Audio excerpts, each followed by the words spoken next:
Alright, Gnashes here, and this is going to be my second attempt at commentating over a match. I don't have just an ungodly lot to talk about this time, so I figure I'll talk about everyone's favorite gun, the Retro. Seeing as to how this is a match that I used it, and used it fairly well. This match is myself and South Park Squad running 5-man ranked execution. They're a team of 5. None of them are particularly amazing, and if you're wondering right now, my X360's formed an annoying habit of freezing during the loading menu for like 10 to 12 seconds. So yeah, it just went from 14 to 1. And occasionally it'll freeze at like 3 and I'll spawn in late. Biz has had that problem forever. So starting out here, that's exactly what the Retro is good for. The hip fire is also good. I had 130 assist points into the guy. Right there, I thought that the frag grenade landed inside a pocket, so I tried to roll out, and I succeeded in rolling into it. That was my own fault. So while they're in the process of fighting this last guy, the Retro Lancer. I'm sure many of you have seen me post about it on Twitter or the forums. Pete and Quinn feel that it is perfectly balanced. I do not. It does 100% damage at all ranges. So in CQC it does 120% damage, so it's a 6-shot down. At long range it's a 7-shot down. And if you feather the trigger, you can be as accurate as a hammer burst. And that's just... it doesn't work right. It doesn't work well, it doesn't fit the way the gun is supposed to fill a role. The role of the weapon is a CQC weapon.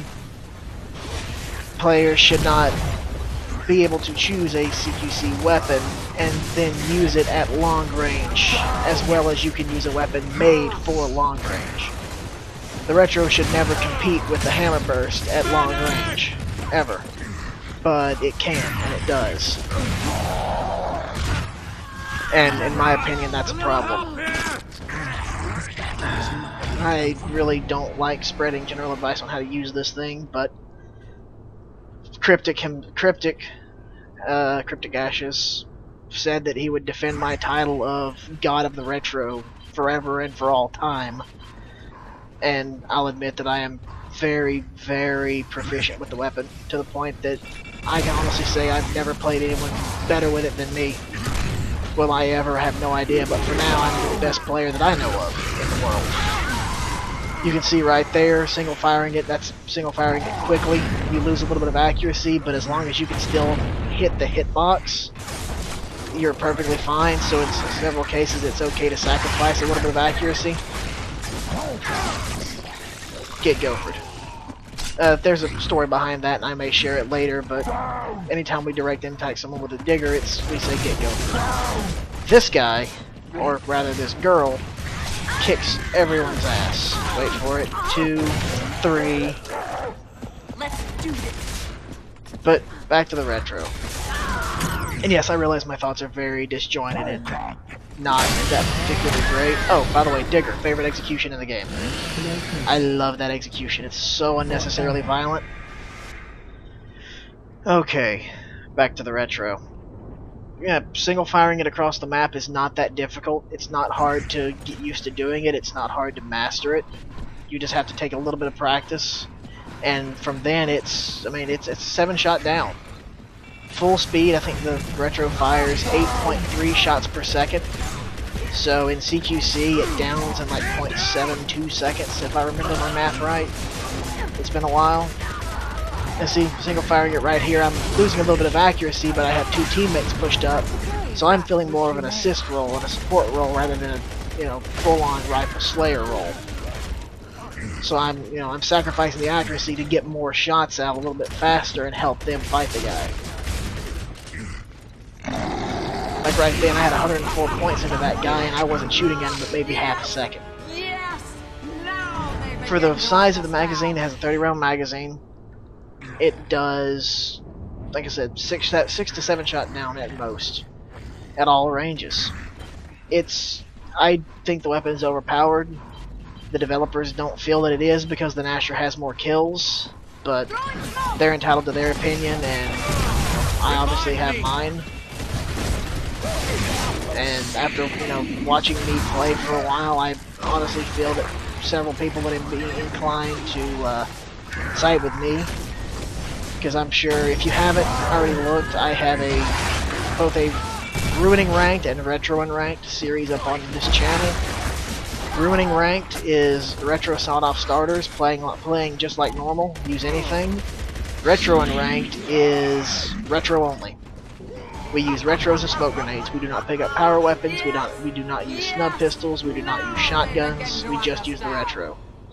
All in all, I know I have more matches recorded than we have uploaded, or at least at one time. I've probably deleted them since then. But my last remembrance, we were like 30-0.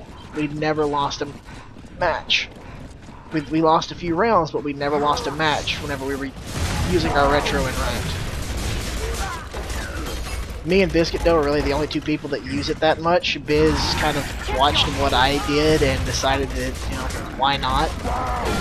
Squirrel is obviously a wall balancing champion, so he very much so dislikes it.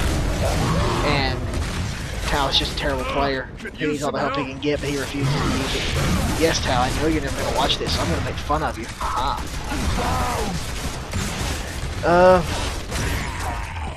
I've seriously considered putting up tutorial videos on how to get good with it, but honestly, I don't want any more people than what I already do knowing how to single fire it.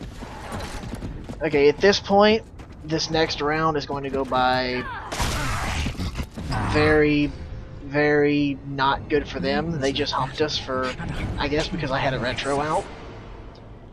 And we make them hurt very much so the next round.